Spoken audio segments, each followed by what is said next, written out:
गजाननं भूतगणादिसेवितं कपित्थजाम्बूफलचारुभक्षणम् उमासुतं शोकविनाशकारकं नमामि विघ्नेश्वरपादपङ्कजम्।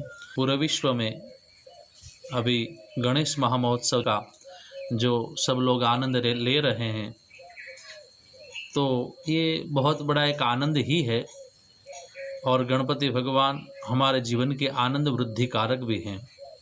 हर क्षेत्र में भगवान गणेश हमारे जीवन को आह्लादित, प्रसन्नतापूर्वक, निर्विघ्नतापूर्वक जीवन को चलाने वाले हैं। वेदों में ऐसा बताया गया है कि प्रथम पूज्य हैं भगवान गणेश। कोई भी कर्म हो तो उसमें पहले भगवान गणेश का स्मरण किया जाता है, और कोई भी कर्म करना हो तो उसमें पहले उनकी पूजा होती है।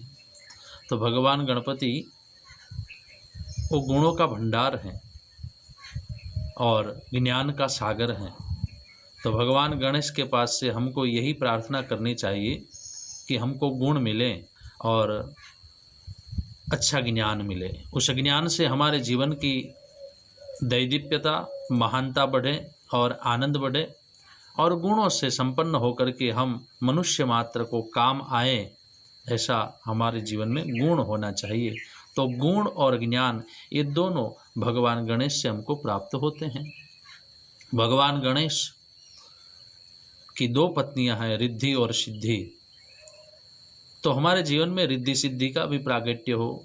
भगवान गणपति के जो वाहन है, गणपति की जहाँ जिसके ऊपर सवारी होती है वो चूहा, वो हमको यही ज्ञान देता है कि भैया आप कहीं रुको मत, सदैव कर्म करते रहो। बिना कर्म के कुछ होता भी नहीं और होगा भी नहीं, और आगे चलते तुम कहीं भी लक्ष्य की ओर बढ़ नहीं सकते हो। इसलिए कर्मवादी बनना चाहिए। तो हमको चूहा कर्मवादी बनाता है। तो भगवान गणपति का संपूर्ण जीवन हमारे जीवन के गुण भंडार को भरने वाला है, और गणों में पूज्य है भगवान गणपति। और ऐसे गणेश महामहोत्सव के उपलक्ष्य में पूरे भारतवर्ष में नहीं, परंतु पूरे विश्व में जहाँ जहाँ भारतवासी विराजमान हैं, वो सब अपने घरों में भगवान गणपति को ले आते हैं और फिर उनकी पूजा अर्चना करते हैं, उनको भोग लगाते हैं। कोई 7 दिन, कोई 8 दिन, कोई 9 दिन, कोई 11 दिन, 12 दिन तक पर लोग अपने घरों में गणपति को रखते हैं, और उसके बाद उनका विसर्जन भी करते हैं। विसर्जन मूर्ति का होता है, भाव का नहीं।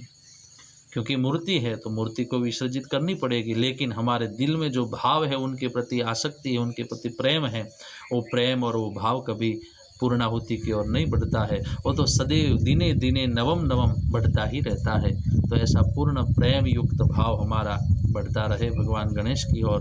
भगवान गणपति की कृपा पूरे विश्व में इस कोरोना महामारी के समय में बनी रहे, और पूरा विश्व इस महामारी से बाहर निकले, ऐसी हम सब मिलकर के प्रार्थना भी करेंगे। हमारी जहाँ जहाँ जिस घरों में हम लोग पूजा कर रहे हैं, हम सब यही प्रार्थना करेंगे कि विश्व पूरा इस महामारी से बाहर आए।